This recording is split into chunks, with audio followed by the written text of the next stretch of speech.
Que bom que todos estão aqui, mais uma noite para celebrarmos a Deus, para continuarmos então aprendendo sobre a palavra dele, sendo ministrados nessa série. Hoje nós estamos na 7ª palavra da série de mensagens realizadores. E hoje nós vamos seguir então, nós estamos aprendendo sobre, a partir dos personagens bíblicos, princípios, instruções, inspirações que nós podemos ter para que de fato nós venhamos nos tornar realizadores. Somos chamados a ser realizadores, fazer algo para Deus, né? Então nós entendemos desde o início dessa série que nós nascemos através do Senhor e através dele nós recebemos uma missão também. E hoje eu quero compartilhar com vocês um texto a partir da parábola dos talentos que Jesus contou aos seus discípulos. E a partir do exemplo desses servos, nós tomarmos para nós também princípios que podemos aplicar em nossa vida para seguirmos nessa caminhada de realização. O texto que nós vamos ler está lá em Mateus, no capítulo 25, dos versículos 14 em diante. Lá diz assim, você pode acompanhar na tela. E também será como um homem que ao sair de viagem chamou seus servos e confiou-lhes os seus bens. A um deu 5 talentos, a outro 2 e a outro 1. A cada um de acordo com a sua capacidade. Em seguida, partiu de viagem. O que havia recebido 5 talentos saiu imediatamente, aplicou-os e ganhou mais 5. Também o que tinha 2 talentos ganhou mais 2. Mas o que tinha recebido 1 talento saiu, cavou um buraco no chão e escondeu o dinheiro do seu senhor. Pensa qual dos funcionários que você gostaria de ter se fosse a sua empresa, né? Tipo, 2 saíram e foram produzir, multiplicar. Mas um saiu, cavou um buraco e enterrou. Você já pensa o tipo que é, né? O patrão vai viajar, né? Então, vou ficar de boas, não vou perder o que ele me deu. Mas também, já que ele saiu, eu estou tranquilo. E segue então a parábola. Depois de muito tempo, o senhor daqueles servos voltou e acertou as contas com eles. O que tinha recebido 5 talentos trouxe outros 5 e disse, o senhor me confiou 5 talentos, veja, eu ganhei mais 5. O Senhor respondeu, muito bem, servo bom e fiel, você foi fiel no pouco e eu o porei sobre o muito. Venha e participe da alegria do seu Senhor. Veio também o que tinha recebido 2 talentos e disse, o Senhor me confiou 2 talentos, veja, eu ganhei mais 2. O servo respondeu, muito bem, servo bom e fiel, você foi fiel no pouco e eu o porei sobre o muito. Venha e participe da alegria do seu Senhor. Por fim, veio o que tinha recebido 1 talento e disse, eu sabia que o Senhor é um homem severo, que colhe onde não plantou e junta onde não semeou. Por isso tive medo e saí e escondi o seu talento no chão. Veja, aqui está o que lhe pertence. O Senhor respondeu, servo mau e negligente, você sabia que eu colho onde não plantei e junto onde não semeei? Então você devia ter confiado o meu dinheiro aos banqueiros, para que quando eu voltasse eu recebesse de volta com juros. Tirem o talento dele e entreguem-no ao que tem 10. Pois a quem tem mais será dado e terá em grande quantidade, mas a quem não tem, até o que tem lhe será tirado.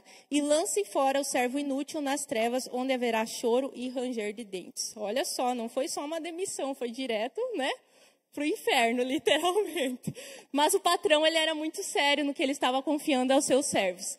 E hoje nós temos vários princípios que nós podemos tirar, eu quero destacar 3 dessa parábola, que devem fundamentar o nosso entendimento como realizadores. Então, nós aprendemos desde o princípio aqui da série, e através de várias palavras, nós temos aprendido que todos nós, sem exceção, somos chamados a ser realizadores. Deus vai ter um acerto de contas com todos nós no final dos tempos. Essa parábola é uma ilustração, mas ela remete muito a Deus, né? Um Deus, um Senhor que viajou, né? O nosso Senhor Jesus foi ao céu e voltará. E terá esse acerto de contas, não só na parábola, como uma forma ilustrativa, mas próprios textos bíblicos do Novo Testamento reafirmam que haverá esse dia.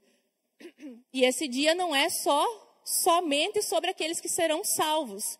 Isso é bom a gente ter entendimento. Quem gosta de se aprofundar mais, todos os cristãos, aqueles que já aceitaram Jesus, também passarão por um julgamento de obras. Então a gente pensa assim, estou garantido, né? Eu vou ser salvo, amém. Você, né, vai passar pelo julgamento das suas obras. Não quer dizer que você vai perder a salvação, mas Deus avalia como nós procedemos com aquilo que ele nos confiou. Senão seria muito fácil, acho que nós seríamos muitas vezes igual esse servo aqui, né? Ah, estou de boa, ganhei a salvação, vou esconder aqui, não vou fazer mais nada. Não, Deus depositou coisas sobre nós. E nós vamos aprender, então, falar um pouquinho mais sobre essa parábola a partir dos pontos. E o primeiro ponto que eu quero trazer para vocês é que a Bíblia chama realizadores de servos.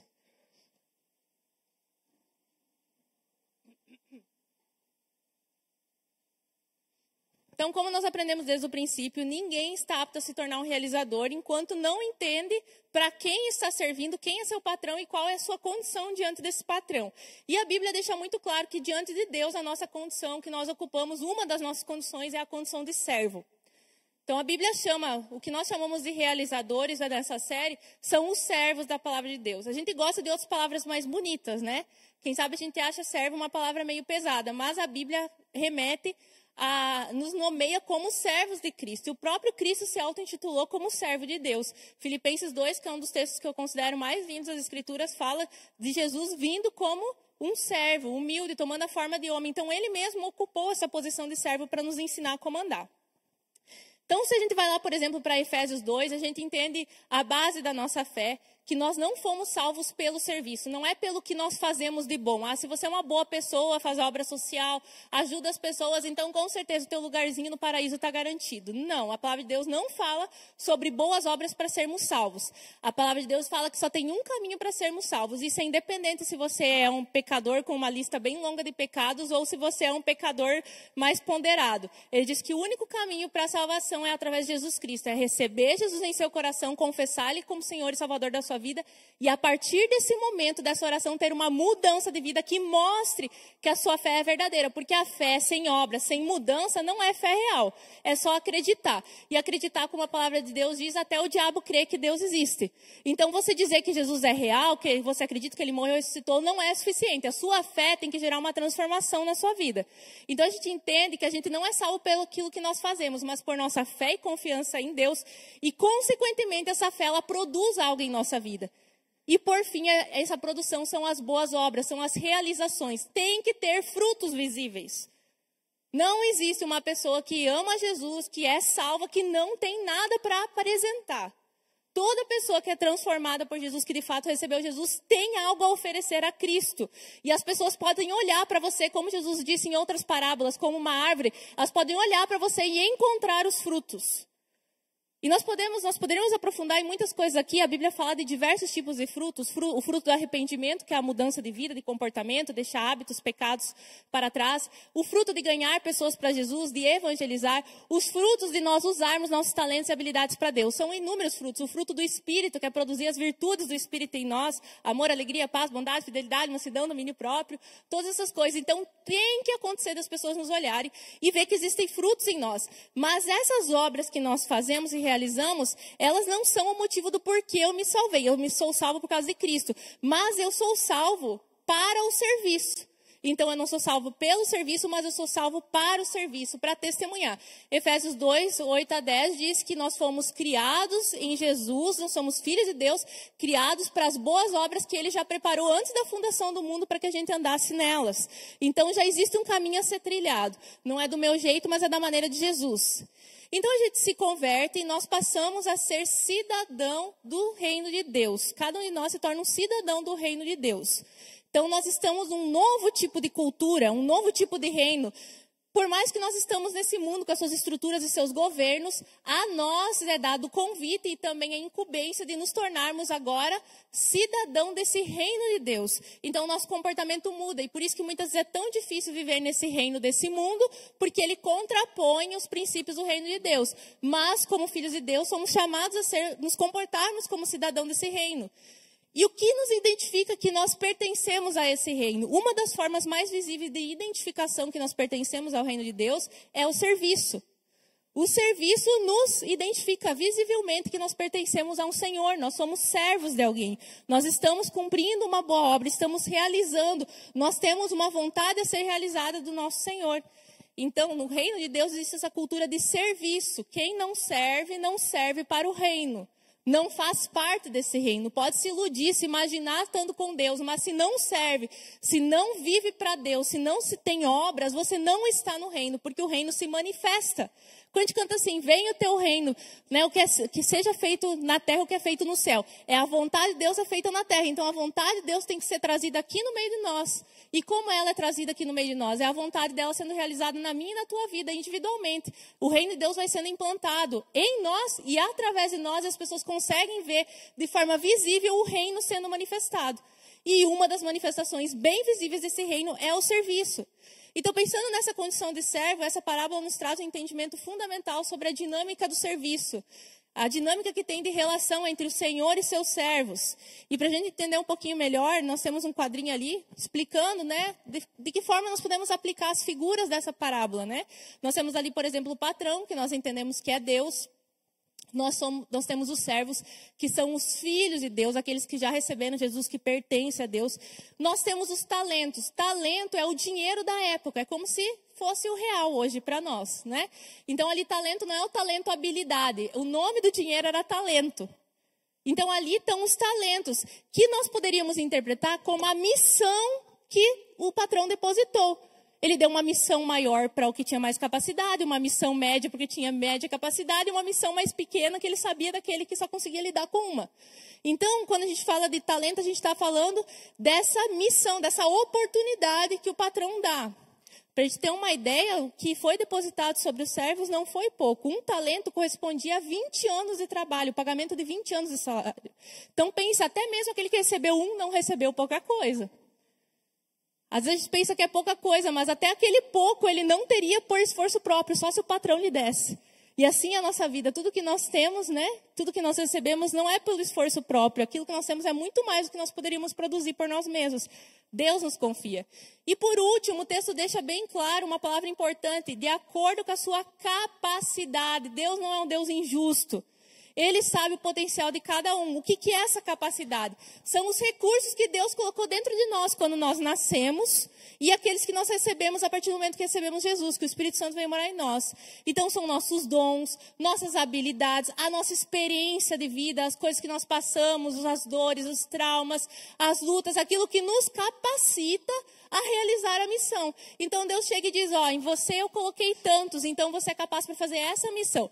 Você, eu depositei isso, você pode isso aqui. Deus nunca é um Deus injusto, Ele nunca vai pedir de nós algo que nós não consigamos dar conta, sem que Ele tenha nos dado o recurso para que isso acontecesse. Então nós temos que ter essa consciência que Deus é um Deus justo. Então os talentos aqui era a missão que cada servo havia recebido, enquanto seu patrão não voltasse de sua viagem. Os talentos eram as oportunidades de contribuir com o desenvolvimento da propriedade do seu senhor. Então, qualquer pessoa que tem um dinheiro seu próprio guardado, tem um investimento, ele deseja, se ele for passar para um empregado, um funcionário, ele dá uma missão, ele deseja ter um retorno daquilo lá. Né? Então, isso que o patrão esperava. Então, eles estavam recebendo uma missão e ela tinha dois aspectos. O aspecto da oportunidade, que era um privilégio, eles gerenciar algo do seu patrão, receber um cargo de confiança, e também da responsabilidade, porque se espera que eles cumprissem a sua missão, porque o patrão foi justo em dar para cada um de acordo com o que eles poderiam fazer.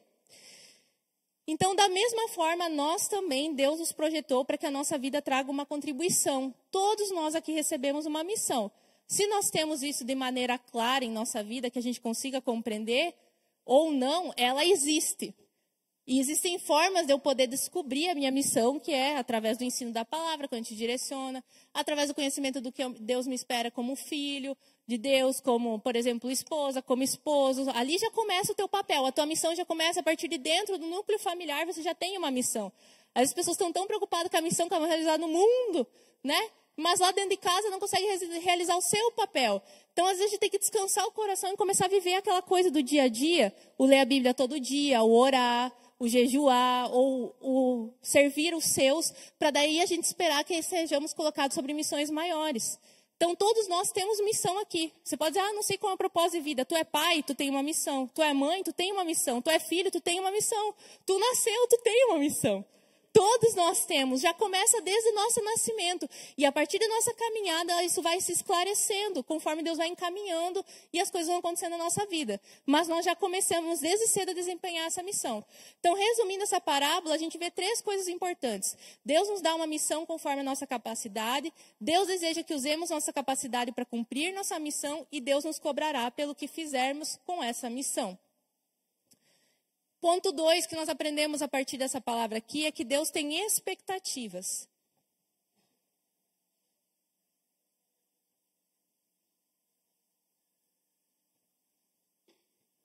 Então, o patrão esperava que o seu primeiro investimento rendesse lucro. A gente pode pensar o investimento de ter dado dinheiro, talento para eles. Não, vamos pensar o primeiro. O primeiro investimento que aquele patrão já fez é tornar aquelas pessoas seus servos. Quando você contrata, você tem uma empresa, você contrata um funcionário, você já começou investindo. Já começa tendo, né, gasto quando contrata alguém. Você já espera um retorno ali. Né? Então, Deus já tinha o seu primeiro investimento. Ele trouxe eles para a sua propriedade. Ele fez deles os seus servos. Então, ele havia contratado aqueles servos, já havia investido isso, dado uma posição para eles. E agora oferecia a oportunidade para eles realizarem a função para a qual eles foram capacitados e comissionados a fazer. Então, aplicando para nossas vidas, Deus colocou um depósito em nós e Ele espera rendimentos de todos nós. Eu não posso responder por você e você não pode responder por mim. Independente do que aconteceu na sua vida, independente das suas lutas, Deus vai pedir rendimentos. Porque é justo que Ele faça assim. A tua salvação, você se tornar filho, eu me tornar filha de Deus, custou sangue. Então seria injusto demais Deus esperar que a nossa vida rendesse algo para Ele?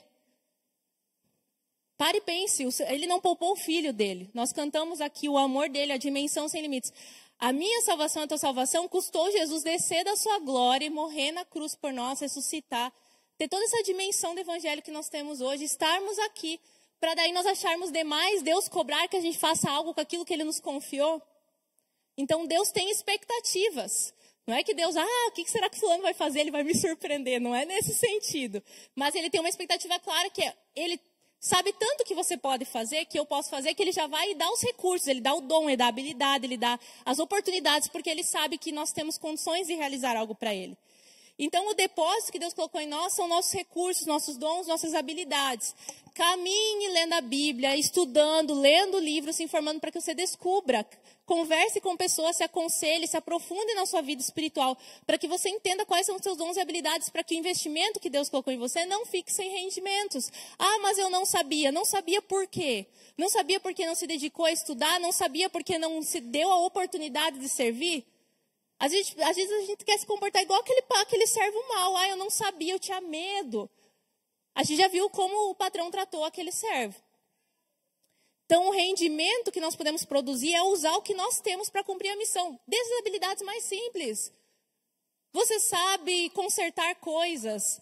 Você sabe gerenciar coisas. Você é bom cuidando de crianças. Você sabe dirigir, tem um carro e pode dar carona para alguém. Eu não sei, são tantas coisas que você pode trazer rendimentos para o investimento que Deus deu na tua vida. São inúmeras possibilidades. Você tem comida à sua mesa, você tem condição de servir um jantar, pode chamar um irmão que está começando na fé, ou um irmão que você percebe está meio distante para se aproximar, para ter comunhão. Quanta coisa Deus pode contar contigo. Ele deposita em nós dons, talentos, bens, condições, tempo, saúde, são inúmeros recursos. E Ele espera que isso traga, então, rendimentos. Então, nós não colocarmos nossa capacidade em ação é inutilizarmos os investimentos de Deus em nós. A gente pode observar o que fez o patrão afirmar que o servo mau era inútil. Foi ele não usar a capacidade dele. O talento que ele tinha dado, o dinheiro foi devolvido. O servo foi lá e disse, está aqui o que o Senhor me deu. Ele não perdeu esse um talento. Ele pegou, tirou e deu para o outro que já tinha 10. Às vezes as pessoas acham injusto, aquele fulano já está no benefício. Olha a posição que ele tem, olha as bênçãos, olha como ele é abençoado. Mas Deus pode abençoar porque aquele ali Deus usa. Deus pode usar, Deus não tem ressalvas com aquela pessoa ali. Então, quando você vê uma pessoa muito abençoada por Deus, não fica pensando, será que está sendo injusto, não estou ganhando tanto? Não, ali está uma pessoa para você se inspirar. Para você ver que ali Deus conta com aquela pessoa, porque se Ele está dando mais é porque Ele sabe que dali transborda, não fica só ali. Agora tem pessoas que são muito mesquinhas e medíocres, que ela só tem um. E aquele um que ela tem, ela pega e faz o quê? Enterra. Não dá para ninguém, é só meu. Né? O Kiko que gostava da bola dele, né? É só minha bola, não divido com ninguém, é meu brinquedo. E ainda se exibia para os outros e ficava de olho no que o outro tinha, né? Então, pessoas, muitas vezes, que têm um dom, uma habilidade, nós não temos só isso, tá?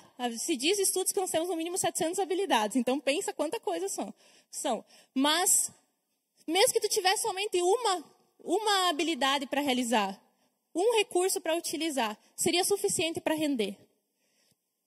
Então, a gente observa que o primeiro servo, ele foi desclassificado porque ele não fez nada com o que ele tinha. Não foi porque ele perdeu, foi porque ele simplesmente não fez nada, ele não realizou nada.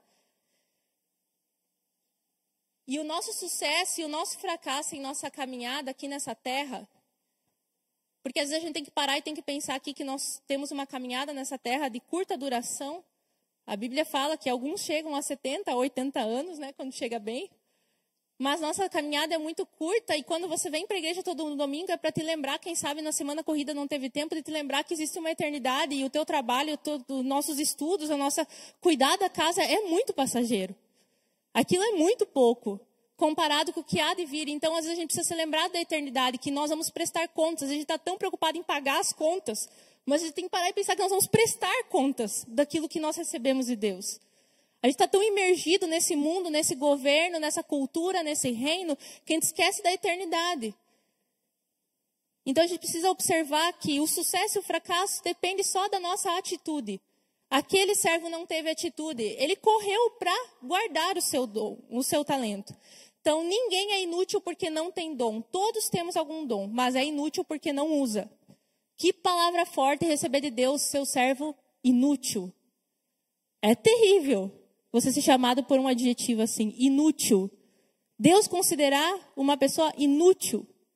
Mas aqui diz que ele foi inútil porque ele não fez nada, não porque ele não tinha nada.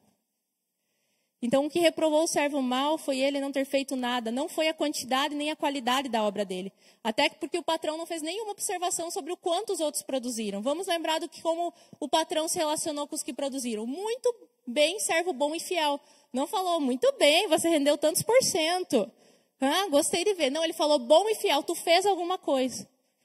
Porque eu acho assim, Deus já sabe como é que é. A gente vai fazendo as coisas para Deus, às vezes a gente não acerta de primeira, sabe? A gente tem que ir tentando.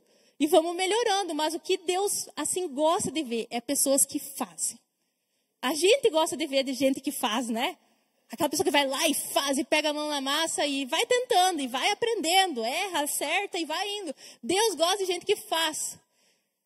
E é tão lindo que quando uma pessoa decide fazer para Deus, Deus garante que vai dar certo. Não é só pela capacidade própria que aqueles servos produziram, era a capacidade que Deus já tinha depositado neles. Então Deus garante que o dom que Ele deu para nós, que o recurso que Ele deu para nós vai vingar, vai produzir. Então a gente não precisa se preocupar o que vai dar de resultado no final, só fazer, porque Deus garante a colheita. Então essa é a beleza de quando a gente está diante de Deus para fazer as coisas para Ele. Então Deus prefere a gente fazendo alguma coisa do que fazendo nada. Quem não faz nada tem tempo para pecar, para atrapalhar, para criticar. E a falta de obediência daquele servo mandou ele para o inferno. É tão grave que não foi só o fato de não fazer nada, que ele não fazer nada era uma desobediência, foi-lhe dado uma incumbência, ele tinha algo a fazer. Então eu gostaria de observar algumas coisas que fazem nós muitas vezes nos comportarmos igual esse servo mau e colocar o que Deus nos deu no buraco. Né? Cavar um buraco e enterrar aquilo que Deus depositou sobre nós. Então a gente vê que o problema não era a capacidade, pois o patrão distribuiu conforme a capacidade. O problema, então, por trás de tudo aquilo era a falta de ação. Então, o que fez? Algumas coisas que fizeram o servo mau colocar a sua missão no buraco. Primeiro, preguiça. Esse foi o erro do servo mau, ele negligenciou a sua missão, ele fez pouco caso. Quantas vezes nós vivemos a nossa vida fazendo pouco caso das coisas de Deus? O servo mau, ele tentou justificar-se que ele ficou com medo, mentira. Quanta gente gosta de usar o medo como uma desculpa. Se ele fosse medroso, Deus não teria chamado ele de servo mau e preguiçoso, como diz na tradução NTLH, ou servo mau e negligente. Ele teria falado servo mau e medroso. Ele não usou o adjetivo de medroso, ele sabia que ele não era medroso. Tem um monte de gente que sabe que não é medo, é só falta de vontade nesse corpo de ir fazer, não é assim? Ai, eu tô com medo, né? As crianças gostam de usar isso quando nós não querem. Eu tenho medo, né? Não tem medo, não quer fazer. E nós, muitas vezes, inventamos desculpas para justificar a nossa preguiça. E qual que é o pior de tudo isso? Transferir a responsabilidade, a culpa do que aconteceu. Então, uma das desculpas bem comuns no nosso tempo é que as pessoas precisam de um tempo para ser curadas. Daí elas vão servir a Deus, daí elas vão se dedicar, daí elas vão fazer alguma coisa. E eu gostaria de lembrar para vocês um exemplo bem simples. Quando uma criança cai e se machuca, o que a gente faz imediatamente é dar um beijinho, né? Os meus já vêm e pedem beijo, como se fosse um efeito milagroso. E tu beija e acontece assim um milagre. A dor passa na hora, o choro passa, suspira e vai fazer o que tinha que fazer. É como se acontecesse uma mágica. Mas por que nós fazemos isso como pais? para desviar a atenção deles daquele choro, daquela dor deles, e direcionar a atenção, a energia deles para outra coisa. A gente tira a atenção, o foco deles da dor e direciona para outra coisa.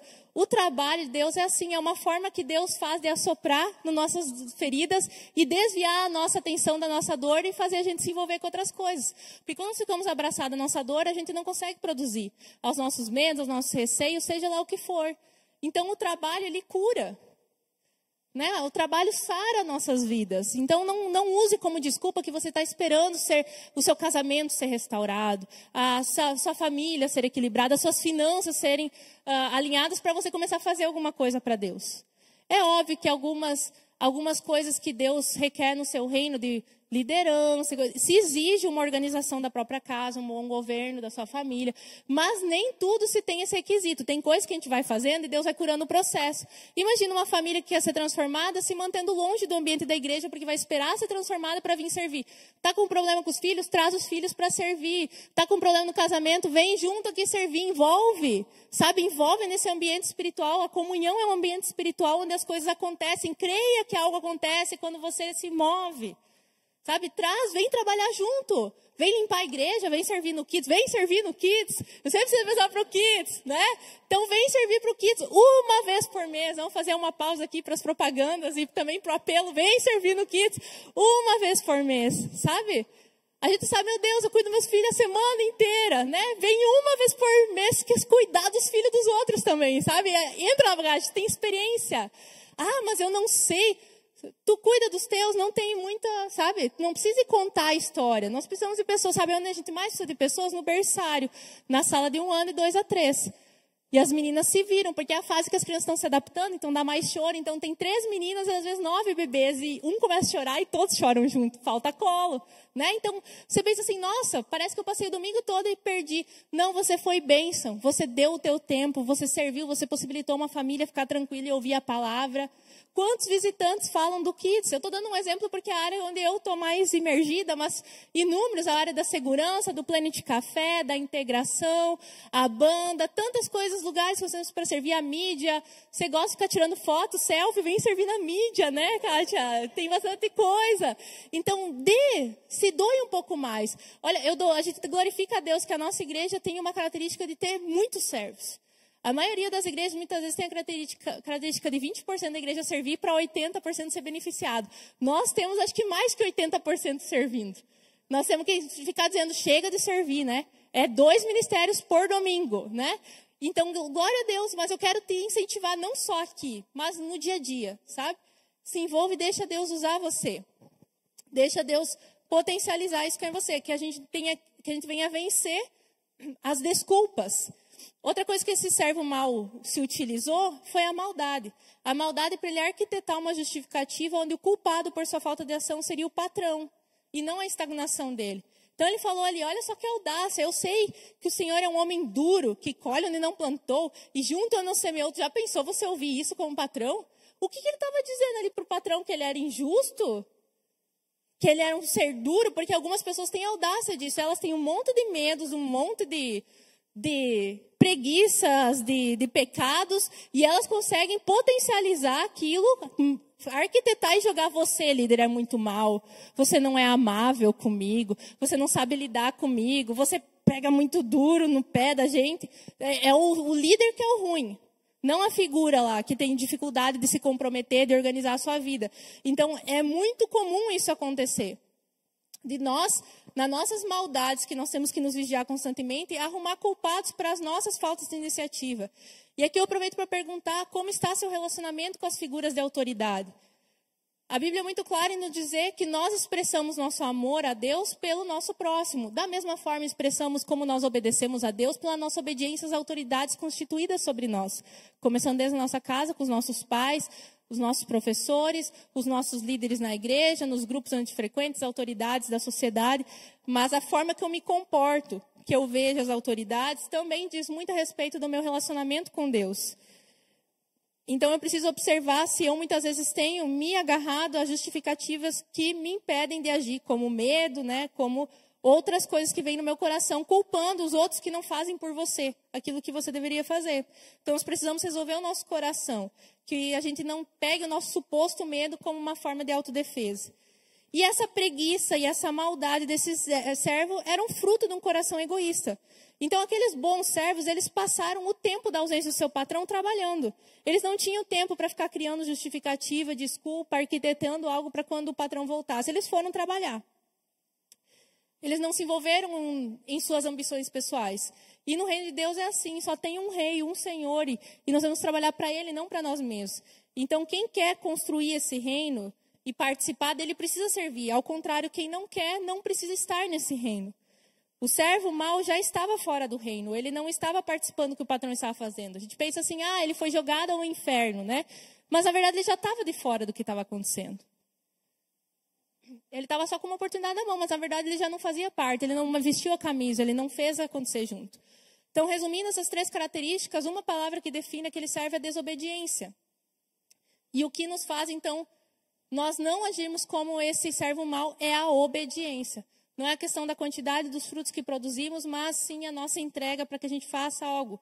Então, precisamos fechar os buracos e se livrar do inferno com uma atitude de obedecer sempre que nos é chamado.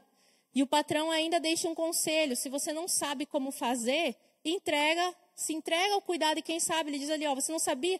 Ele usou a justificativa do servo, não que ele dissesse que ele era isso. Ele diz, já que você acha que eu sou isso, você sabe que eu colho onde não plantei, junto onde não semeei, por isso você devia ter depositado o meu dinheiro no banco e quando eu voltasse, pelo menos ele ia receber os juros.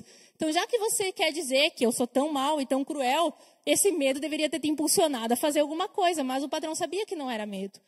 Então, ele já deixa uma dica aqui, se a gente não sabe como fazer, vamos em busca de quem sabe. Ali ele cita o banco, né, para gerar juros, ou aquilo que ele tinha depositado. Mas nós também podemos contar com pessoas para nos ajudar a fazer aquilo que nós não sabemos. O que nós não podemos é desperdiçar as oportunidades. E ponto 3, só realizadores alcançam promessas.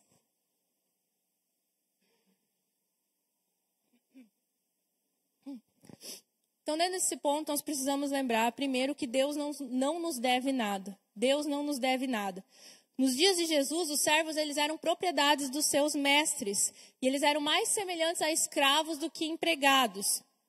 E legalmente, eles eram obrigados a fazer tudo que lhe fossem chamados a fazer. E se nós fôssemos aplicar para nós, que Deus usa essa nomenclatura para nós e servos, nós, na condição de servos, não temos direitos. Deus não nos deve nada. Não temos que bater lá, né? Hoje existe muita busca por seus direitos, mas como escravos, servos de Cristo, nós somos dados a Ele. Então, trabalhamos para o nosso patrão, não para benefício pessoal, não para o nosso conforto, mas em busca daquilo que Ele nos colocou a fazer. Nós não somos chamados a realizar a fim de obter lucros pessoais. Se isso acontecer, é uma graça a mais de Deus sobre nós. Mas Deus não nos deve nada. Outra coisa importante nesse ponto é que Deus tem prazer em nos abençoar. Por mais que Deus não nos deve nada, Ele quer nos abençoar. Lucas 12:32, Jesus continuou dizendo, meu pequeno rebanho, não tenha medo, pois o Pai tem prazer em dar o reino a vocês. Eu acho lindo isso aqui. Deus tem prazer em nos dar o seu reino, as suas promessas, as suas bênçãos. É da vontade dEle nos abençoar.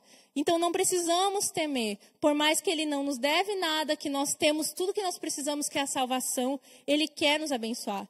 Então, não temos direitos como servos, mas nós temos promessas como filhos, somos filhos de Deus. Existem promessas de Deus que repousam sobre nós, né? A salvação na nossa vida aqui na terra. Só que todas as bênçãos de Deus, a maioria delas, elas possuem requisitos a serem atendidos. No caso ali da parábola dos empregados, era o trabalho. Eles precisavam trabalhar, produzir, né? Fazer algo que foi confiado para que eles pudessem, então, ter a bênção de participar à mesa e festejar como patrão no final. Então, a parábola dos talentos nos ensina que receber talentos e oportunidades não significa ser aprovado por Deus. Algumas pessoas pensam, eu tenho dom, eu tenho habilidade, eu tenho bênçãos na minha vida, eu tenho saúde, eu tenho bens, então Deus me aprovou. Não, Deus está confiando uma missão a você. Se você vai ser aprovado ou não, depende do que tu vai fazer com isso que foi depositado sobre você. Então, é preciso realizar algo com o que você recebeu. É o fim da história que vai dizer quem de nós está aprovado ou não. Igual eu falei, Nós podemos estudar mais profundamente em outro momento, mas as nossas obras passarão por um julgamento. A Bíblia fala que todo cristão será julgado e Deus vai ver ali a motivação que nos levou a trabalhar. Não vai perder a salvação, mas algumas obras serão queimadas pelo fogo. Quem usou madeira, palha para construir, ou seja, construiu às vezes meio relaxadamente, né? Não se esforçou muito para aprender e melhorar nas suas habilidades. Essa pessoa a obra dela que ela vai apresentar para Deus vai passar pelo fogo e vai queimar. Mas ela vai ser salva sim. Né? Só ela vai entrar sem a malinha, sem as bagagens, sem as estrelinhas, porque pelo menos estava ali obedecendo. Mas também diz aquelas pessoas que se dedicaram, deram o melhor, construíram e ele diz com materiais como ouro, prata, essas pessoas terão as suas obras julgadas. E são obras que foi dado com dedicação, com esforço, a pessoa estudou, se dedicou, deu o seu melhor, foi excelente. Deus irá recompensar com galardão. Então, existem presentes no céu também. Né? Então, ir para o céu já é um presente, mas lá existem coisas que nós não conhecemos ainda, mas nós sabemos que lá existe galardão, existem presentes que Deus dará àqueles que se dedicaram, àqueles que se esforçaram. Então, se a gente é inteligente, a gente vai trabalhar para receber os presentes, né? Não trabalhar de qualquer jeito, não fazer, né, sem se esforçar, sem se profissionalizar naquilo que é possível, porque a gente quer dar o melhor para o nosso Senhor. Então, o tamanho do nosso sucesso diante de Deus não é a questão do quanto nós produzimos, mas o quanto nós obedecemos. Para concluir, irmãos, e relembrar aqui o que nós falamos nessa palavra, Deus tem uma missão para você, para mim, e nós temos o privilégio de continuar o trabalho que Jesus começou. Segundo, Deus nos capacita. Em todos nós existem recursos necessários para cumprir a missão que Ele vai nos dar ou está nos dando para fazer. E o terceiro é que Deus recompensa os seus servos realizadores. A Bíblia termina ali naquela parábola falando que eles foram convidados a participar da festa. Então hoje o convite para nós é que a gente não perca a oportunidade, não desperdice o depósito que Deus fez em nós e aguarde com expectativa a festa e os presentes que são para aqueles que se dedicam a realizar para Deus. Conclusão, enquanto Ele não vem, vamos trabalhar para que quando Ele chegar, nós possamos festejar. Amém, irmãos? Vamos colocar em pé?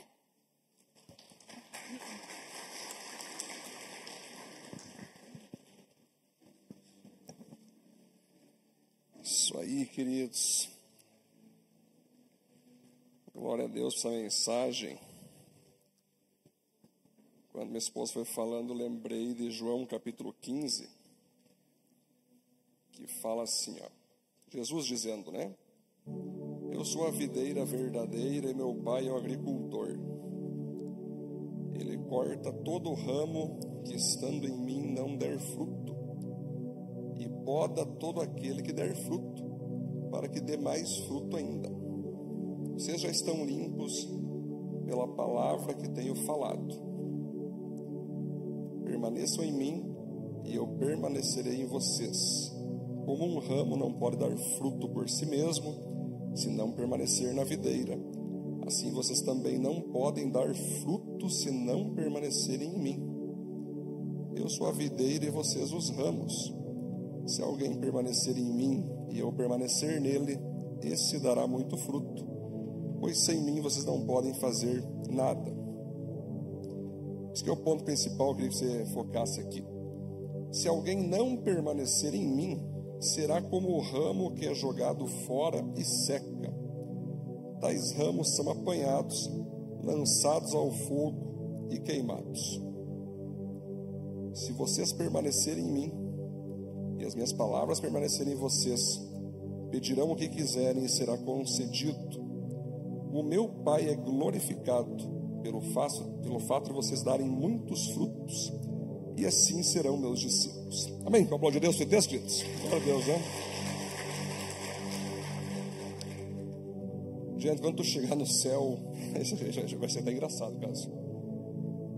Deus vai dizer, nossa, como tu tá bonito, malhou, tá com bíceps top, hein? Olha que bíceps, hein? Que tríceps, filho. Que tanquinho. É importante, mas é isso que Deus está pedindo. Quando a Bíblia fala fruto, ações que vão levar pessoas para mais perto de Deus. Se tu tem ações que vai levar as pessoas para perto de ti, já está errado. Se tu tem ações que vai fazer as pessoas chegar mais perto do dinheiro, já está errado. Se você tem ações que vão fazer as pessoas chegar só perto da tua empresa, já está errado. Pega as bandas de rock, Cássio. Slash, já ouviu falar do Slash, guitarrista, Guns N' Roses? É top o cara, não? Top, sim ou não? Não, musicalmente, não falando espiritualmente. O cara toca bem ou não? Claro que ele toca bem. Mas ele toca para Deus? Hã? Ele canta para Jesus? Ele aproxima as pessoas de Jesus? Aí eu pergunto, esse cara usou o talento dele? Usou. Mas usou para Deus? Não. Então onde ficou esse talento? Morto. Tudo que não é usado para Deus é morto. Às vezes está cheio de talento, cheio de habilidade, cara, e você é reconhecido lá fora, as pessoas aplaudem você, mas quando nós vamos ver para quem está indo esses aplausos, é só para você, e não para Cristo, e não para Jesus Cristo. Às vezes você tem uma oratória maravilhosa, às vezes você tem uma capacidade de liderança poderosa, mas se não é para Deus, você está usando sim o talento que Deus te deu, a habilidade, mas para Deus é morto tudo aquilo que tu usa que não é para Ele. Então vocês reparem, queridos, que é interessante. Eu como pastor, o meu cérebro, na verdade, se fosse fazer um raio-x, né, amor, ele é dividido acho que em 3.000 tipos de partes. Eu estou conversando com uma pessoa assim, 3.000 tipos de situação que nós pastores convivemos, vivemos, presenciamos, né? E uma das coisas que eu presencio são pessoas que querem dar fruto lá fora e não aqui dentro. Porque aqui dentro o pastor Edson é ditador. Porque aqui dentro a pastora Cíntia é muito braba. Porque aqui dentro o Léo fica fazendo aquelas danças, eu não gosto, eu quero ir para academia, aqui não é legal. Academia, aqui não, só lá, né? Aqui não pode nem fazer a dancinha, é meio chato, agora lá. Aí, queridos, o que acontece? Só vocês entenderem, existe muito canalha. Eu convivo como pastor com ovelhas e lobos o tempo todo. Toda semana eu convivo com ovelhas e lobos, com joios e trigos. E muitas vezes eu tenho que expulsar lobos para não sacrificar ovelhas. E muitas ovelhas falam, pastor, por que tu tirou aquela pessoa da igreja? Pro teu bem. Pro teu bem. Jesus do amor disse que quem não der fruto vai ser queimado e mandado para o inferno. Quem contou essa parábola? É aquele do The Chosen, foi ele que disse. Vai para um lugar de choro e ranger de dentes.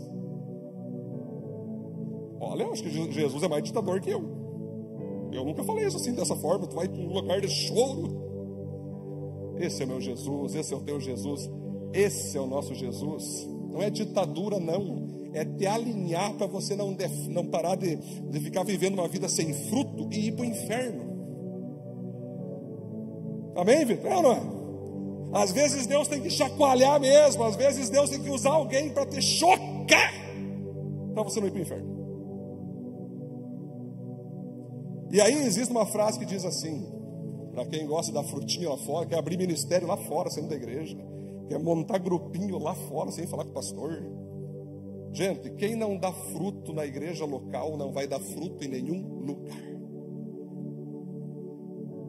Essa semana eu tenho confrontado muitas pessoas, já mandei até sair da igreja, tem gente que não sai, o cara manda sair, não sai. Tá? Quer viver na minha sombra, querem nos usar como palanque, querem posição. Quantas pessoas vêm para mim, pastor, quero ser teu braço direito. Ok. Primeiro tu começa na limpeza dos PGs, tem um PG, a gente limpa todo domingo de manhã. Ah não, pastor, isso aí é me rebaixar. Quantos canalhas hipócritas, dentro da Viva aqui, dentro de várias igrejas, querem só posição, querem só brilhar, querem que o nome dele seja projetado, mas não querem botar a mão em serviços comuns da igreja local.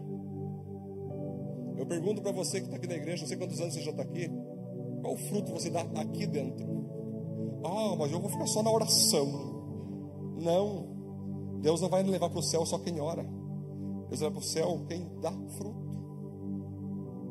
Quando tu chegar na eternidade, tu vai ter toda a eternidade para dizer, papai, papaizinho, cheiroso.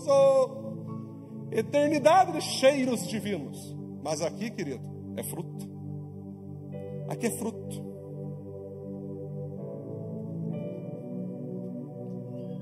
Então, galera,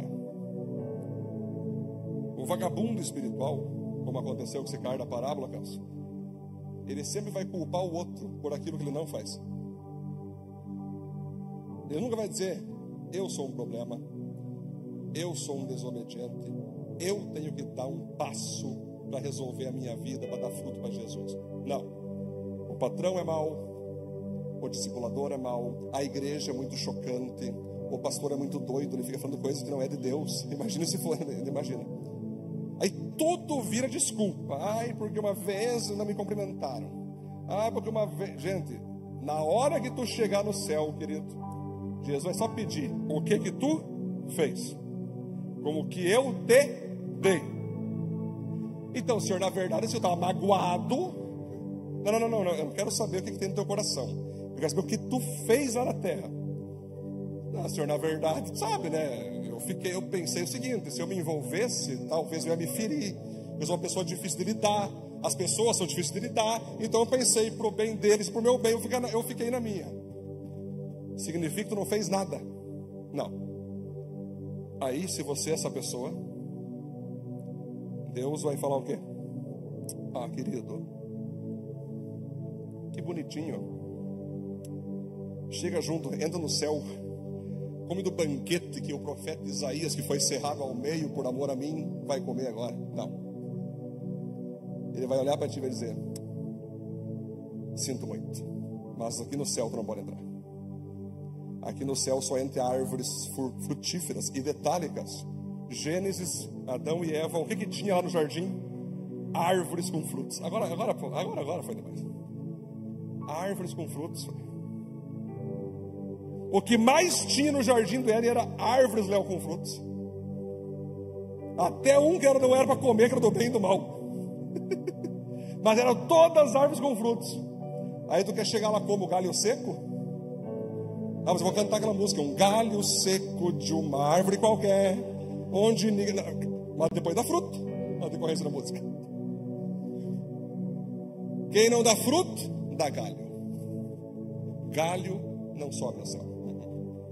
Galho seco, fracassado, desobediente, que buscou uma vida de posições, buscou uma vida de poderes humanos, às vezes até usando do reino de Deus para se promover. Cara, todo aquele que tentar se projetar, seja até em nome de Cristo, mas se não for motivado por Cristo, vai cair, querido. Qual é a tua motivação? Eu confronto muitos empresários quando eu falo: ok, está prosperando, parabéns, que bonito, lindo. E Jesus? Tem cara que chega para mim aqui: pastor, eu quero um discipulador. Sim, faz as 5 classes e daí tu vai ter um discipulador. Não faz nenhuma classe, porque é o cara. Galera, se tem um cara que não é enganado nessa igreja, sou eu. Se tu pensa, vai passar perna em mim, cara. E não é porque eu me acho, não, é porque ele me revela as coisas. Eu tô com esse cara aqui, ó.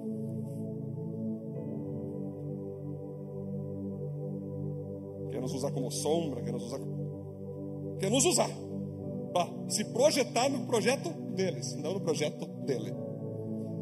Galera, Jesus está a qualquer momento voltando, você sabe disso. Rapaz do céu, estava vendo agora a Rússia sendo atingido por caras ali que parece que foi enviado dos Estados Unidos, César. Estava vendo agora Israel atacando o Líbano. Galera, qualquer hora Jesus surge, galera. Qualquer hora. E ele vai chegar. O que tu fez? Jesus não está falando para você ser o melhor. Jesus não está dizendo para você dar milhares, bilhões de frutos. Ele está dizendo: dê fruto, apresente resultado para mim. Quantas pessoas se aproximaram de mim por tua causa? Quantas pessoas se aproximaram de mim por causa do dinheiro que eu te dei? Quantas pessoas se aproximaram de mim por causa do carro que eu te dei? Quantas pessoas se aproximaram de mim por causa da casa que eu te dei? Quantas pessoas se aproximaram de mim por causa dos dons e habilidades que eu te dei? Pois é, Senhor, no meio da correria do dia a dia, tu sabe que bucha, né, Senhor? Eu usei para ganhar dinheiro. Ok, você ganhou dinheiro, mas o que tu fez com esse dinheiro? Tu usou para trazer alguém para mim? Não deu tempo, né, Senhor? Sabe que é bucha, né? Galera, não tem desculpas. É que nem o Bob, né? O cara trabalha em uma empresa e é demitido. Aí o que deu que foi demitido? Não, o patrão era muito ruim, o patrão era muito hipócrita. Ah, ok, vamos botar nessa empresa aqui. Demitido, não. Ah, por que tu foi demitido? Não, porque o patrão ali também era muito hipócrita, mentiroso, queria meu mal. Ok, vamos botar em outra empresa. E aqui? Ah, não, ali estavam me perseguindo. Opa. Aí tira uma conclusão que quando o Bob tem problema com todo mundo, o problema é o Bob. Galera, Jesus está voltando. Essa noite é maravilhosa. Se Jesus voltar amanhã, essa noite é maravilhosa para tu resolver com Deus aí. Alinhar teu coração. Pedir perdão dos teus pecados. Pedir perdão por não se envolver na igreja de modo sincero. Pedir perdão por não dar frutos verdadeiros. Pedir perdão por não usar a tua vida para fazer o que Deus quer. Cara, dá tempo, dá tempo. E aí se você se arrepende agora, cara, Jesus volta na sequência, está de boa, tu se arrependeu. Essa é uma noite profética. Essa é uma noite muito importante. Posição não salva ninguém, Patrick. Serviço sim. E eu não vejo muito servir aqui. Eu vejo posição, eu vejo pessoas com posição. Eu quero posição. Vai lá fora, posição. Aqui não quer botar, né, a mão no serviço. A não ser serviço aqueles especiais, púlpito, né, João? Púlpito. Tem muita gente que quer o palco. Tem muita gente que quer o púlpito, mas não quer ser púlpito. Tem muita gente que quer o palco, mas não quer ser palco, Cássio. Tem gente que quer ser pastor, mas não quer ser pastoreado. Tem gente que quer ser líder, mas não quer ser liderado. Não. Com Cristo não funciona assim. Você tem que fazer. Ah, mas eu estou muito idoso, muito idosa para servir. Que vergonha. Vai idosa para o inferno. Ou tu acha que Deus vai aliviar você porque tu tem uma doença, uma coisa que não... Se for uma doença que não te trava todo o corpo, ok, Deus é inteligente. Agora tá bem, tá tranquila. Ah, eu não quero mais servir na igreja. Me incomodei muito nas outras igrejas que eu fui. Vai para o inferno. Ah, mas Deus não vai fazer isso, ele quase 80 anos. Vai fazer sim, vai fazer mesmo. Vai com bengala e tudo para o inferno. Aqui não tem essa historinha. Ah, eu não vou servir em nenhum lugar, porque ó, não servir. Você me diga, isso é baseado na Bíblia. Quem não serve, não serve. E por você não servir, então, você não vai servir para entrar no céu. Eu não ganho nenhum dinheiro por falar isso para você. Muito pelo contrário, posso ganhar ódio, mágoas, desapontamentos. Alguns podem, semana que vem, nem voltar. A palavra foi muito dura.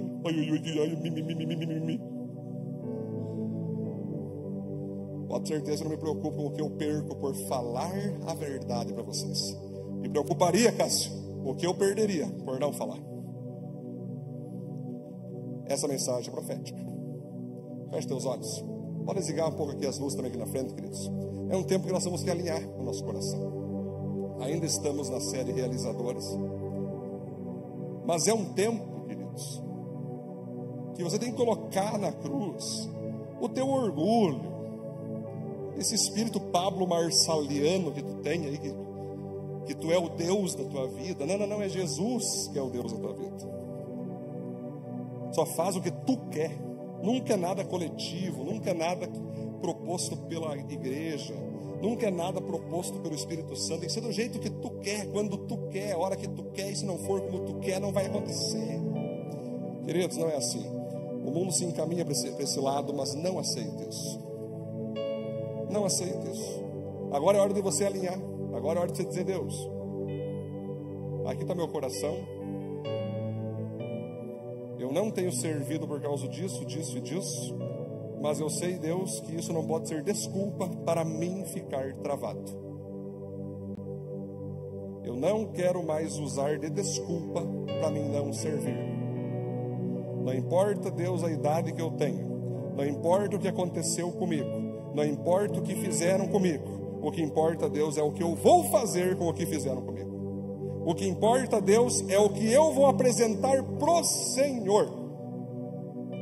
Eu não quero ser uma árvore seca. Eu não quero ser uma árvore sem frutos. Eu não posso aceitar não apresentar resultados pro Senhor. Não vou pedir para vir para frente hoje. Quero que você fique no teu lugar. Mas coloque tuas duas mãos no coração agora.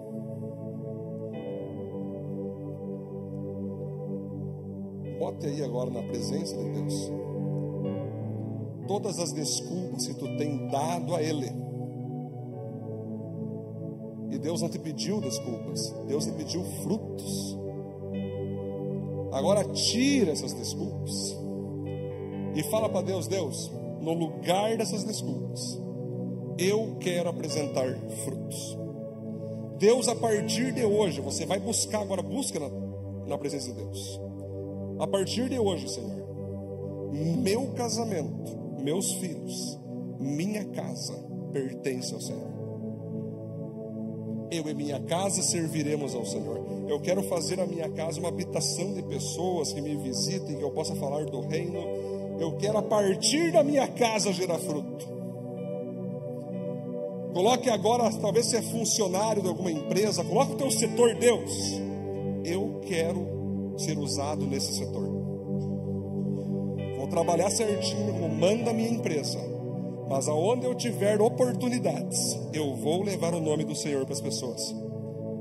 Eu quero ser muito mais do que um funcionário do mês, no mundo real, no mundo dos homens, mas quero ser o funcionário do mês, o servo do mês espiritual, que falou de ti, foi excelente no serviço, mas foi excelente no evangelismo, foi excelente no apresentar Jesus.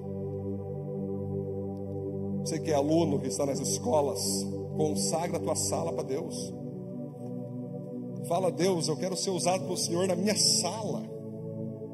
Vou ser um bom aluno, vou fazer a minha parte de bom aluno, vou passar de ano, esse é o mínimo que se espera de mim, mas eu quero impactar meus colegas, Senhor. Eu quero impactar meus professores. Empresário, coloque tua empresa agora nas mãos do Senhor. Se você é autônomo, crie uma forma de glorificar o nome do Senhor. Se você tem funcionários, crie uma forma de glorificar o nome do Senhor.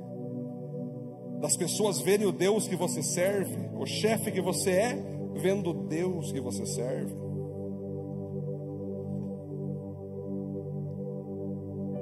É isso que Deus quer nessa noite. É isso que o Espírito Santo quer. Você pode prosperar? Pode, vai. Deus sempre vai abençoar todos aqueles que abençoam outras pessoas. Mas pastor, eu posso comprar minha casa? Pode. Deus vai te dar tudo o que você quiser. Jesus disse: peçam e eu lhe darei. Mas para quê? Para glorificar o nome dele.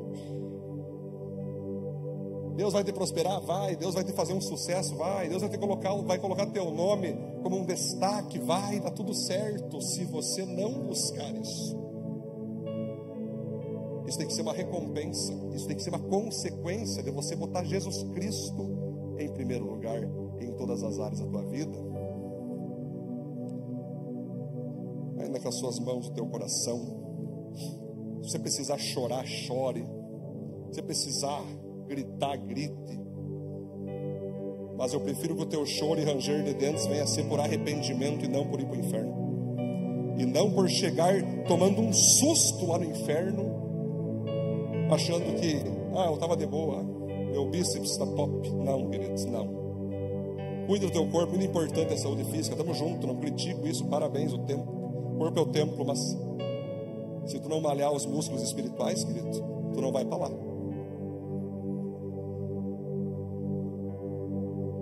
Se o teu sucesso profissional só fica em ti, tu não sobe lá. Nenhum sucesso compensa o fracasso espiritual. Nenhum sucesso compensa o fracasso em incluir Deus no meio do meu sucesso. O maior fracasso de um ser humano é ser um sucesso em coisas que Deus não está incluído. Seus olhos fechados. Vamos orar. Senhor, em nome de Jesus, te glorificamos por essa mensagem que o Senhor trouxe através da minha esposa, a pastora Cíntia.